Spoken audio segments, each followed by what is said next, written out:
familia, muy buenas y bienvenido a este segundo episodio tardío de Yoga Coffee, ¿no? Nos hemos tardado un poquitito porque hemos estado trabajando en varios temas, así que nada, José, bienvenido al segundo capítulo de Yoga Coffee. ¿Qué tal? ¿Cómo estás? Pues yo, como siempre, muy bien. Y aquí traemos la promesa de la última vez, ¿verdad? Que es hablar sobre pranayama, ¿verdad? Como principal, desde mi punto de vista, piedra angular de la práctica de la sadhana de yoga. Y aunque muy recurrente las preguntas sobre pranayama, a día de hoy, con respecto a lo que se practica de asanas en Occidente, muy poco, diría yo, casi nada en comparación con lo necesario, conocimiento de aplicación práctico de los pranayamas. Con respecto a asanas, es decir, a día de hoy podríamos decir que en Occidente más de un 80%, y me quedo corto, de la aplicación de la práctica de la sadhana está en asana, a día de hoy. Pero es casi normal, ¿no? Tal Sí. como está... Sí, lo es. Tal como está esta vida, ¿no? Te digo. Claro, y como han sido enseñados las prácticas de las escuelas más, digamos, prominentes que se han venido de Oriente a Occidente a enseñar. La escuela de Astanga Vinyasa, incluso Indra Devi, la escuela de Iyengar, la escuela de Sivananda, pues tiene una práctica de asana mucho más accesible, siempre desde el punto de vista externo. Vairanga Sadhana, la práctica exterior, es más fácil de entender y de sentir. Pero también es cierto que la evolución de asana poco a poco va derivando en pranayama. Y pranayama es un concepto, y ahí es donde está la clave, que se debe entender tal como se entiende asana. O sea, asana es stira sukham, como definición dentro de los Yoga Sutras, y las asanas son los diferentes, digamos, arquetipos, se han llamado así, incluso arquetipos iconográficos en el cuerpo físico que vienen desde la conciencia, pues a través de una postura activar un circuito energético y de lo cual nosotros percibimos la parte externa, que es la osteomuscular. El asana es un concepto, las asanas son las diferentes formas físicas o figuras que se van usando para entender el concepto asana, y una vez que esto va madurando llegamos a pranayama, que es lo mismo. O sea, lo que llamamos pranayama es que hay una sobrecarga del término. Lo que llamamos pranayama es cualquier ejercicio que use la respiración como primera rueda dentada para comprender un proceso fisiológico energético más profundo. Claro, es que pranayama es un concepto genérico, amplio, profundo, y los distintos ejercicios de pranayama ayudan a entender ese concepto. Es decir, que un ejercicio pranayama es el equivalente a un ejercicio de asana, a un asana. A un asana. Para entender el concepto de asana. Exacto. Un ejercicio pranayama para entender el concepto de pranayama, ¿no? Exactamente. Entonces, ¿qué es pranayama? Sintetizado en un minuto. Bueno, pranayama, como traducción, y todo el mundo esto lo conoce, la mayoría, el pranayama podría ser prana llama o control de la energía, o prana ayama, que es expansión de la energía, que es prana, ¿no? Pero más allá de eso, pranayama es el ejercicio a través del cual controlamos el estado de energía a través de la homeostasis corporal. A través de la homeostasis corporal. Esto es algo que está poco abordado de esta manera y debe abordarse de esta manera. Ustedes se acuerdan de muchísimos yogis antiguos como Krishnamacharya, incluso como Ramakrishna. Hubo muchos yogis que hicieron auténticas hazañas, como detener el corazón o hacer invertir el movimiento peristáltico del intestino en un momento determinado, y que se conoce que muchos, incluso fakires, antiguos practicantes de ascetas, tenían este tipo de control, que entendiendo que forman parte del cerebro autónomo o del cerebro subconsciente, ¿cómo es posible que se tenga control de este tipo de musculatura? La musculatura cardíaca, la musculatura del intestino. Bueno, pues este tipo de control, que no necesariamente es una meta en yoga, sencillamente ocurre, claro, es una externalidad, como lo es la elasticidad o la fuerza o el equilibrio del cuerpo. Eso son externalidades que van sucediendo con la práctica del yoga, aunque no sea su meta. Se produce porque hay una expansión, hay un impacto directo en zonas del cerebro que no controlamos conscientemente, cuando a través de la respiración vamos incidiendo en el resto de sistemas de órganos. La respiración, creo que lo mencionamos en el otro Yoga Coffee, es el único sistema de órganos que podemos controlar desde el cerebro consciente. Claro. y subconscientemente además se controla. O sea, cuando estamos dormidos estamos respirando. Porque el cerebro autónomo tiene un panel de control de la respiración. Y luego cuando despertamos, el cerebro consciente toma control de la respiración. Es como ponemos piloto automático y la nave se sigue conduciendo, nos despertamos y cogemos el volante. Si estando despiertos podemos inducir poco a poco a que en vigilia se produzca una respiración en la que el cerebro subconsciente tome lugar también, pues entonces estaremos teniendo acceso ya no solamente a la parte del cerebro subconsciente que está accediendo a la respiración, sino al resto del cerebro subconsciente. Es una ventana abierta. ¡Wow! Nunca lo había visto así. Exacto. Es que no se enseña ni se percibe, pero esta es la ventana abierta que tiene el practicante de yoga del cerebro subconsciente hacia el cerebro, del cerebro consciente hacia el cerebro subconsciente. Es una ventana muy estrecha porque se da en una banda de frecuencia cerebral muy estrecha, que es el límite entre las frecuencias beta y alfa en el cerebro. Por eso es tan importante la disminución de la necesidad de oxigenación cerebral, el aumento del periodo respiratorio, la disminución de las fluctuaciones cerebrales. Todo esto va a colación de que el cerebro sea capaz de establecer esto que estamos explicando. ¿Entiendes? Y todo esto va en la misma dirección de la definición del yoga, en primer lugar, de los Yoga Sutras de Patanjali, que es el yoga es la disminución y cese de las fluctuaciones de la mente, ¿no? Yendo en esa dirección, la separación que hay entre el cerebro consciente y subconsciente comienza a borrarse o comienza a expandirse el cerebro consciente hacia el subconsciente en la medida que esto que estoy explicando es posible. Y el arte del pranayama tiene que ver con esto. No tiene que ver... En esa fusión, ¿no? Exacto, en esa expansión de conciencia. No se podría describir de otra manera más clara. El cerebro consciente, que representa la mente consciente, se expande hacia el subconsciente. Y empieza a ocurrir de esta manera. Y ahí pranayama es clave. Es que es la puerta.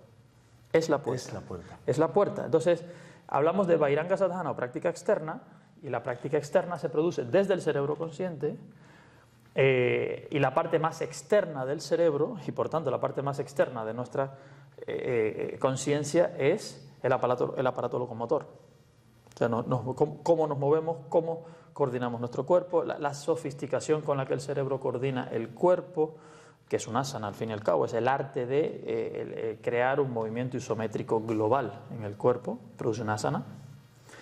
Pero la propiedad emergente que esto tiene en el cerebro, que es Stira Sukham, es la base mínima sobre la cual ir construyendo para llegar a un estado de pranayama. En los Yoga Sutras, en el segundo capítulo, a final del segundo capítulo prácticamente, donde Patanjali explica la sadhana, explica el Astanga Yoga, dividido en sus 8 estadios, de los cuales, bueno, llama asana, pranayama, y pratyahara se queda hasta ahí, porque dharana, dhyana y samadhi los explican en el tercer capítulo. A finales del segundo capítulo define lo que es Stira Sukham, lo que es asana, y automáticamente hay un sutra de transición en el que va diciendo cuándo se establece firmemente Stira Sukham como concepto, y no está hablando de qué postura, está hablando del concepto de Stira Sukham que se extrae del conocimiento corporal, del asana. Cuando ese conocimiento madura, entonces el camino del pranayama está allanado, está abierto, ¿no? Porque es una base. Es una base. José, en las consultas anteriores habían 3, habíamos preguntado cuál es el principal desafío que tienen para aplicar o practicar pranayama. Una, el tiempo, poco tiempo. Obvio.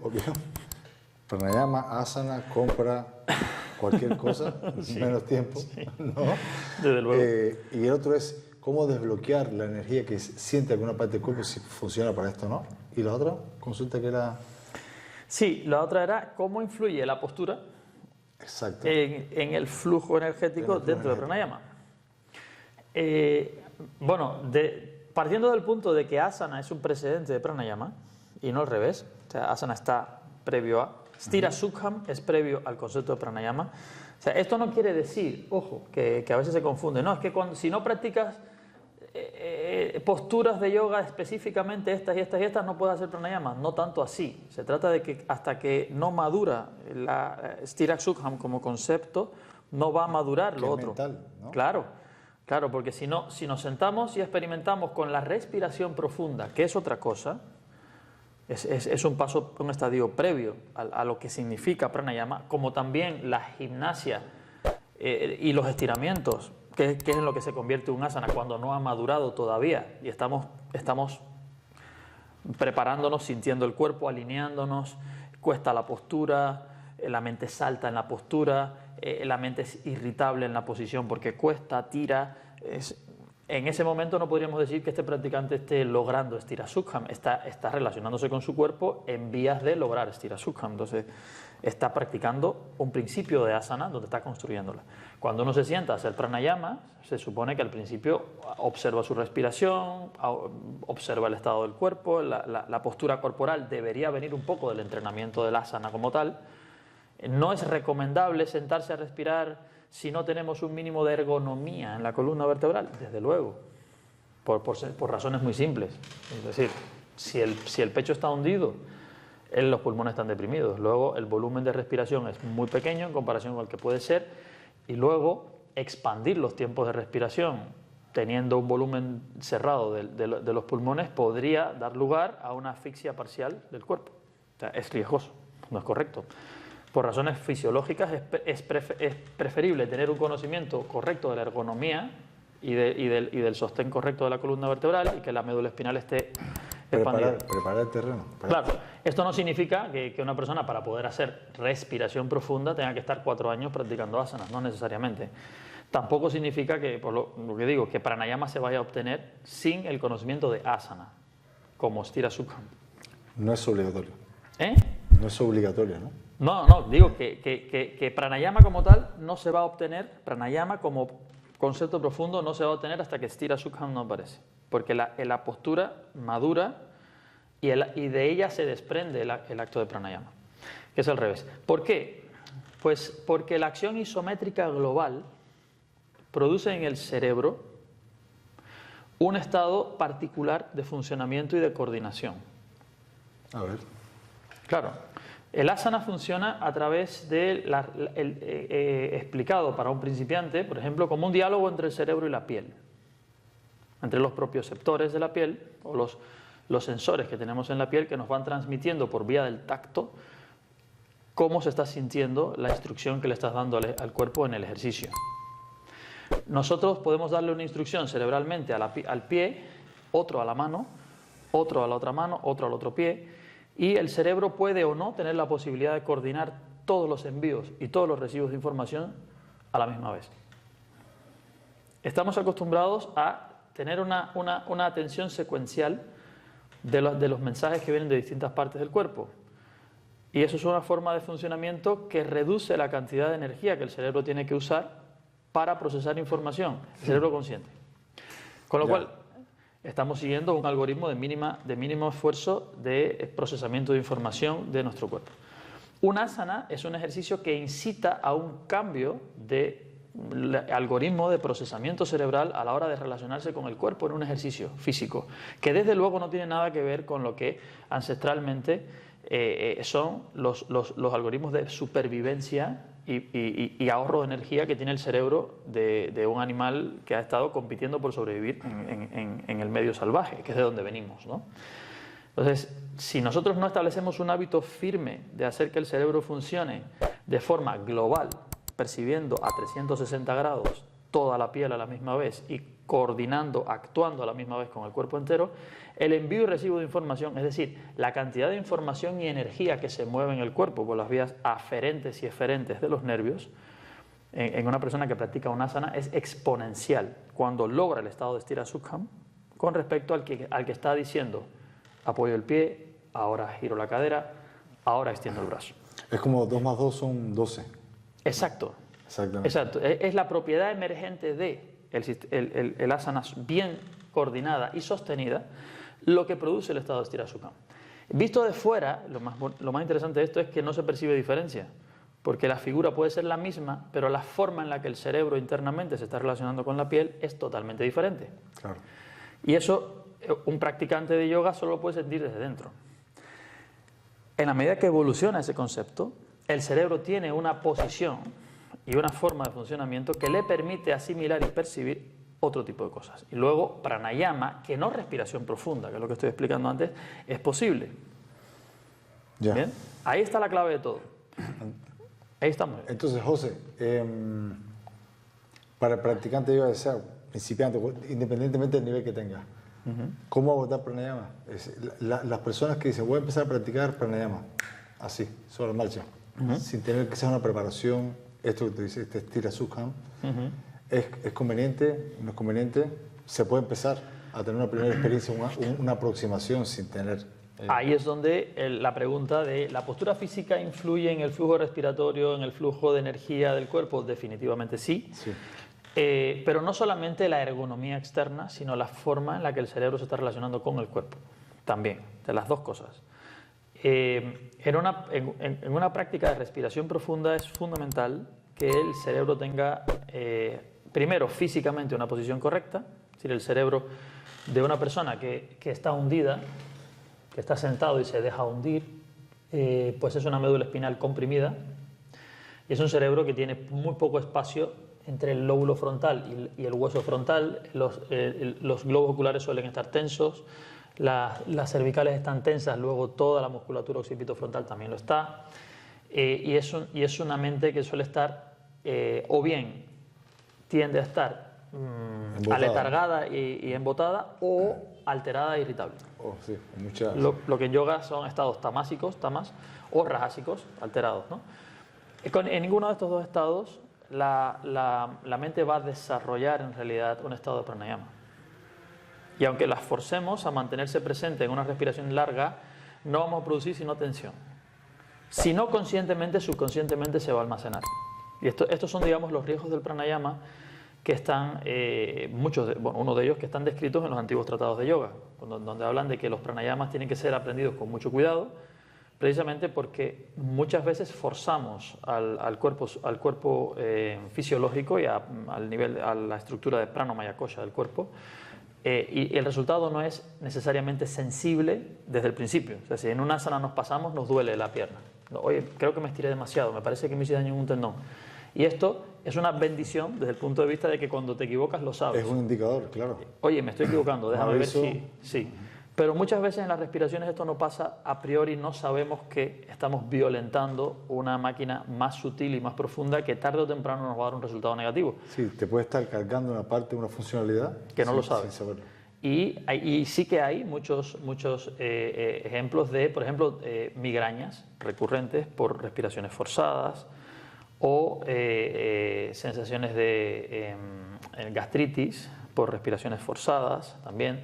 Es decir, pueden haber problemas fisiológicos por pranayamas forzados continuados, porque como no hay dolor y no hay indicador continuo, pues puede suceder que... Y esos son, digamos, los riesgos más difíciles, ¿no? más duros. ¿Qué sería lo recomendable? Lo recomendable es la observación de la respiración. La observación de la respiración sin pautas inicialmente. Para aquellas personas que no vienen de una experiencia de práctica de asana como estamos explicando aquí, no que tengan facilidad física porque tienen elasticidad y fuerza y por tanto pueden hacer muchas posturas. Ojo, no es lo mismo, ¿vale? Pueden haber mejores practicantes de yoga con menos facilidades físicas, porque se logran estados cerebrales de Stira Sukham, aunque tenga que usar un bloque para sostenerse. Sí, al final el asana es el equilibrio de todo. De esto hablaremos en otro Yoga Coffee. Por supuesto. ¿Cuál es la diferencia entre un principiante, un avanzado, un inicial? Por ejemplo. ¿Cuál es y justamente está ahí, es en lo que pasa adentro, en cómo se percibe todo el ejercicio, exacto, la transformación interna, ¿no? Exacto. Sí. ¿Cómo usas asana, el ejercicio, bueno, el concepto general para transformar tu mente, ¿no? Exactamente. El yoga es de las pocas cosas que conozco en la que la relación con el ejercicio es más importante que el ejercicio en sí. O sea, ¿cómo podríamos medir el ejercicio? No tiene que ver con lo que realmente importa del ejercicio, que es cómo nos relacionamos con él. Y por tanto, ¿qué surge de esa relación entre la mente y el cuerpo, entre la conciencia y el ejercicio, ¿no? Eso es lo que importa en yoga. Por eso es tan difícil de entender muchas veces para quienes estamos acostumbrados en Occidente a medir los resultados de los ejercicios por elementos objetivos. Es decir, esta persona es buena en yoga porque se estira más, es lo que se suele entender. Claro.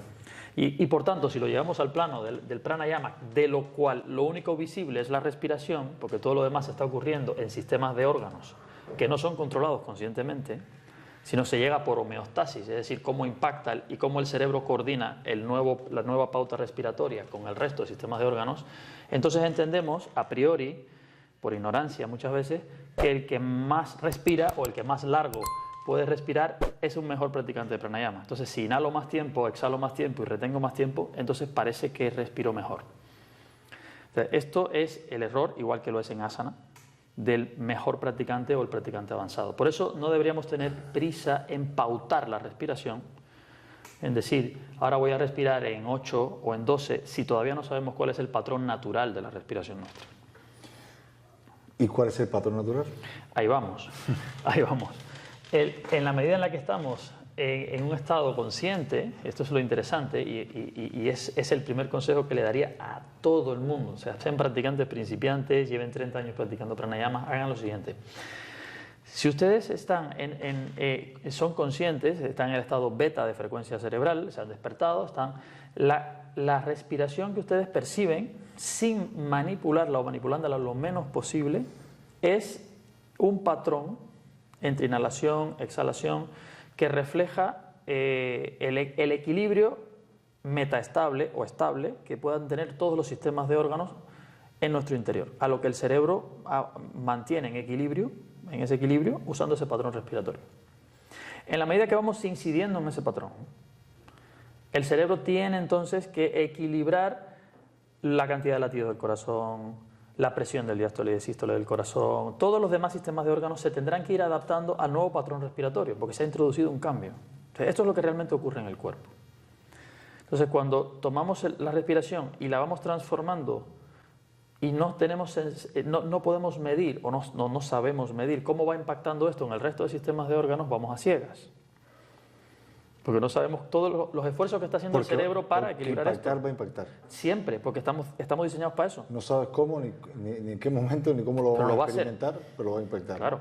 Entonces hay que tener mucho cuidado, ¿no? Muchísimo. Ustedes fíjense en lo siguiente. Durante el día solemos sufrir 1 o 2 microarritmias cardíacas para reajustar los latidos del corazón con respecto al flujo de inhalación y exhalación. Como atrasar la reloj. Exacto. Oye, el reloj tuyo se adelanta 1 segundo al día y yo tengo que quitarle 1 segundo una vez. En algún momento ese corazón hace clic y recibe una microarritmia. Interesante, ¿sí? Y es lo natural. Estamos hablando de una máquina que es la equivalencia... Se autorregula. Se autorregula muy poquito para lo que podría ser. Es decir, nuestro cerebro, con todo el reloj biológico y todo lo que tiene, se ajusta súper bien. Si nosotros le metemos pautas de transformación muy rápida al cerebro, los esfuerzos que tiene que hacer el sistema endocrino, el sistema nervioso, es enorme para poner todo en equilibrio para poder otra vez seguir funcionando. Claro, es un cambio muy grande. En vez de 1 segundo, de 1 minuto. Exacto, porque muchas veces piensa, si nosotros respiramos 12 veces por minuto, si decidimos inhalar, y podemos hacerlo perfectamente, en 7 segundos, y luego exhalar en otros 7, y luego quiero retener, porque voy a hacerlo, otros 4 segundos más, ya estamos en 14 más 4 son 16. Es decir, si haces 4 ciclos, haces 1 minuto. Respiramos en 12. Me has dicho que has bajado la frecuencia de respiración a 1/3 o 1/4 de lo que hacías anteriormente. O sea, el cerebro empieza a sentir que los ritmos varían. Algo está pasando. Algo está pasando. El cerebro consciente sabe lo que está haciendo, pero el subconsciente no lo sabe. No lo sabe. Y lo único que lee el cerebro subconsciente es alerta. Hay un cambio que yo no sé lo que es y tengo que prepararme para eso. Tiene sentido. Claro, entonces, la forma en la que uno va pasando de una respiración no pautada a una respiración pautada debe ser un cambio muy gradual y hay que irlo entendiendo y conociendo. Incluso, y lo hemos hecho, en la Academia Nexo hemos desarrollado el curso de la aproximación inicial a la respiración, entendiendo la respiración desde asana, ¿verdad? Que es precisamente es un curso gratuito de cuatro episodios en los que vemos la inhalación, la exhalación y las respiraciones laterales y las retenciones, Sí. cómo aproximarnos a ellas observándolas de una forma natural. Y cómo puede, partiendo de asanas muy sencillas, comenzar a observar poquito a poco este tipo de respiraciones.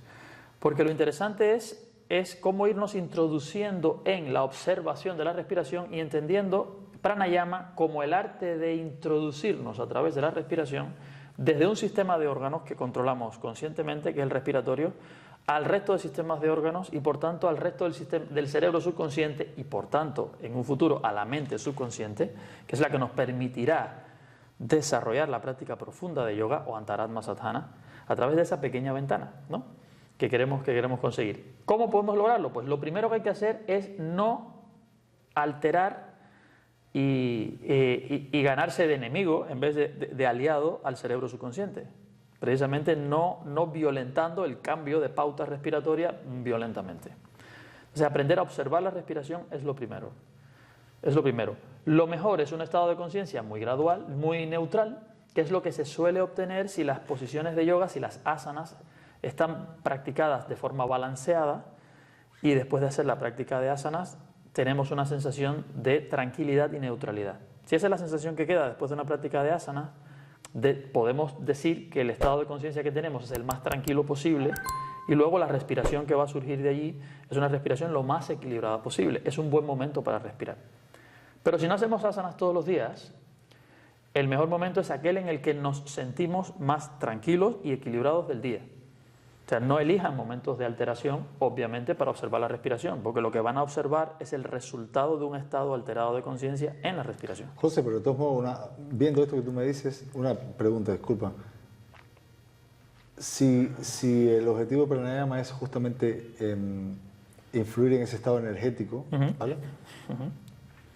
Por la mañana, por la tarde, por la noche, ¿cuál es la mejor hora? Entiendo que por la noche, ¿no? O sí. Para mí el mejor momento para observar la respiración, si se lo pueden permitir, es temprano en la mañana, siempre que no padezcan, por ejemplo, de rinitis y las fosas nasales estén cerradas al amanecer o tengan que levantarse e irse muy rápidamente, de casa. Pero cuando uno se levanta temprano en la mañana, el sueño profundo, que es el llamado sueño reparador, también es un equilibrador muy grande del cerebro. En cuanto nos despertamos, el cerebro no termina de hacer conexiones y de reincorporarse al día a día, atención, hasta las 2 horas después de estar despierto. Ya decía que algo me pasaba. Pero de ahí lo de Yoga Coffee, ¿sabes? Estamos aquí precisamente por eso. Está bien. Bueno, pues resulta que el proceso en el que observamos la respiración sin estar influidos y prejuiciados por todos el entorno es el mejor momento, porque la mente está, digamos, mucho más neutral y más cerca del cerebro subconsciente. Acabamos de salir de un sueño profundo. Claro. O sea, nos despertamos y estamos muy cerca de. Luego las respiraciones son bastante cercanas. Estamos al lado de la puerta, ¿no? Exacto. Sin embargo, si ya despertamos del todo, recibimos varias llamadas, ya estamos encaminados hay un proceso cerebral distinto. Alerta, total. Hay otras alertas que influyen también en la respiración. Luego, mi experiencia siempre es, cuanto más temprano, siempre que exista la posibilidad de respirar correctamente, no que estemos taponados, las fosas nasales, nos sintamos, o el pecho esté muy cerrado y necesitemos un poquito de estiramientos para que la posición sea erguida, correcta, sería la mañana temprano. Si no, el momento del día en el que se sientan más tranquilos y puedan realmente dedicarse a eso. Porque aquí la atención tiene que ser indivisa. Seguramente, bueno, lo veremos en otro Yoga Coffee, espero que sí, es otro Yoga Coffee. ¿De cuáles son los tipos de pranayama? ¿Por dónde empezar? ¿Cuál es el primero? ¿De qué forma? ¿Lo puedo combinar con asana? ¿No lo puedo combinar con asana? ¿Lo combino con alguna respiración profunda? ¿En qué momentos? Es decir, de tantos pranayamas que hay, ¿por dónde comenzar? ¿O cuál pranayama me conviene más si tengo una forma de cuerpo, si tengo un tipo de trabajo específico? Sí, mira, como vimos al principio, los pranayamas son las recetas, las formas de fortalecer un tipo de movimiento respiratorio u otro en función de las necesidades que tenemos, pero no son pranayama. Entonces, el desarrollo de pranayama pasa necesariamente hoy por observar la respiración primero, antes de pautar la respiración. Un ejercicio de pranayama clásico lleva pautas respiratorias. Es decir, la inhalación es la mitad de la exhalación, por ejemplo, o las retenciones del aliento después de la exhalación son el cuádruple del tiempo de inhalación, no lo sé. Hay muchísimas formas de pautar la respiración, pero cuando se pauta la respiración hay un conocimiento de por qué se está pautando, para conseguir qué cosa.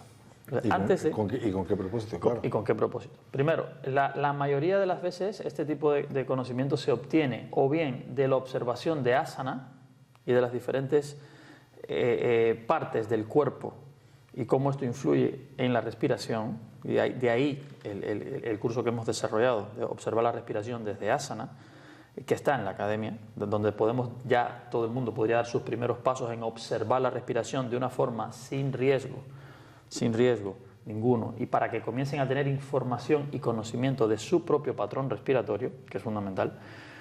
Y otra forma de hacerlo es observar la respiración, la observación de la respiración, para ir entendiendo cómo funciona nuestro cerebro y cuál es la pauta o el patrón natural de nuestra respiración.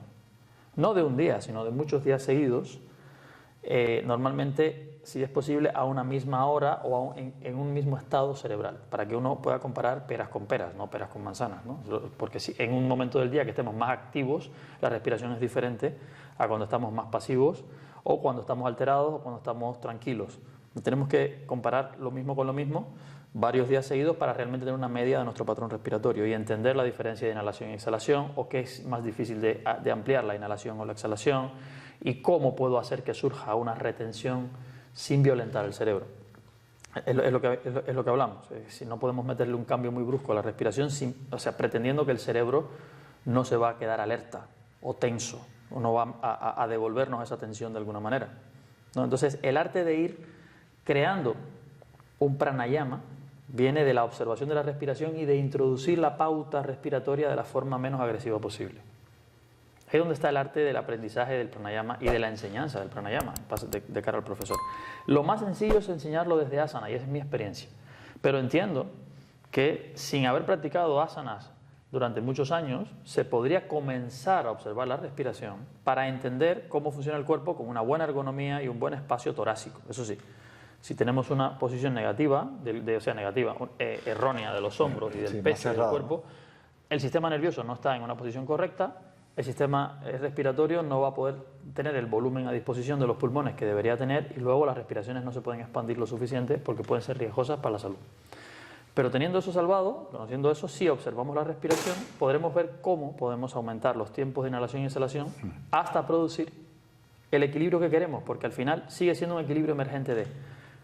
¿Entienden? El llamado, lo que verán en el curso de la academia, Sama Vritti Pranayama, que es el equilibrio de todos los movimientos respiratorios. La cuadrática, ¿no? Sí, cuadrada, exacto. Esa respiración, lograrla sin violencia del cerebro, es un enorme hito, enorme, en la respiración. Porque significa que el cerebro se ha adaptado a respirar con ese patrón, que es muy inusual, porque casi y que no le dice al subconsciente, no pasa nada. No pasa nada, exactamente, todo está bien. Esto es lo natural, ¿no? Esto puede hacerse sin ningún tipo de alerta, es normal. Y esa es la clave, ¿no? Esa clave. Cuando ese hábito está establecido, entonces la flexibilidad a admitir cambios en la respiración sin estados de alerta cerebrales es el camino por el que hay que llevar el pranayama, para llevarlos a las pautas. ¿Bien? Ese es el camino, desde mi punto de vista. Llegar hasta Sama Vritti Pranayama es el primer paso que debería dar cualquier practicante de respiración antes de comenzar a desequilibrar el tiempo de inhalación y exhalación, siempre con una razón objetiva.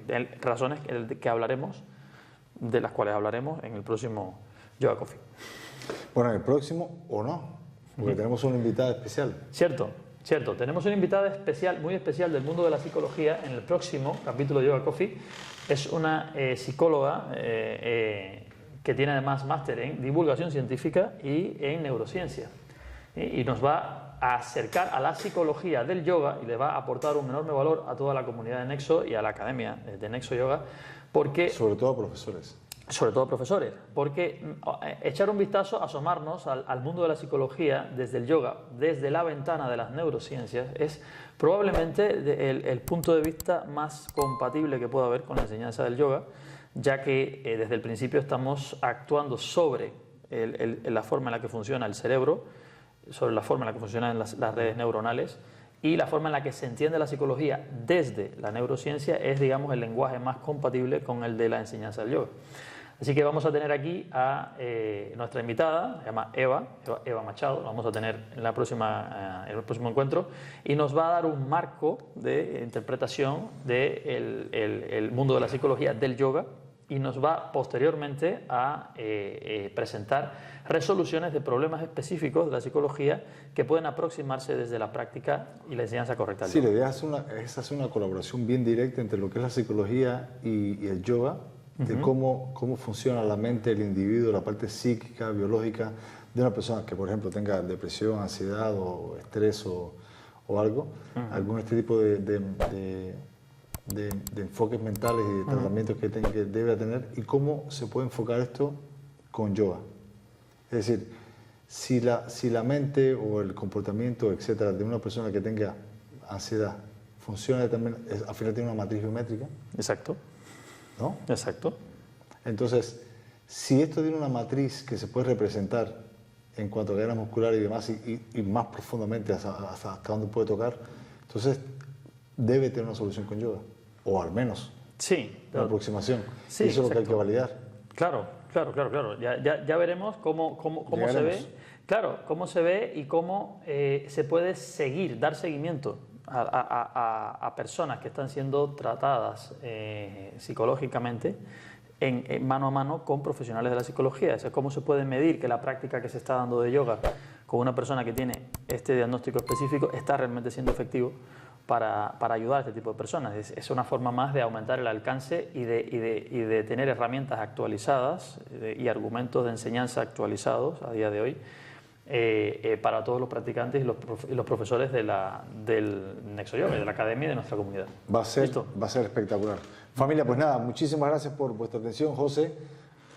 Brindo por ti, por Nexo. Estamos en contacto. El siguiente Yoga Coffee con Eva, el de más arriba probablemente de Pranayama, ya veremos. Pero cualquier duda que tengan, cualquier comentario de temas que les gustaría que tratásemos, por favor lo dejan aquí abajo en los comentarios del canal de YouTube, y con todo gusto iremos armando este tipo de contenido para ustedes. Que tengan un lindo día. No se pierdan el próximo capítulo de Yoga Coffee. Con el tema de psicología, que va a ser brutal, espectacular. Ya verán, les va a encantar. Chao familia, chao. Hasta luego. Genial todo.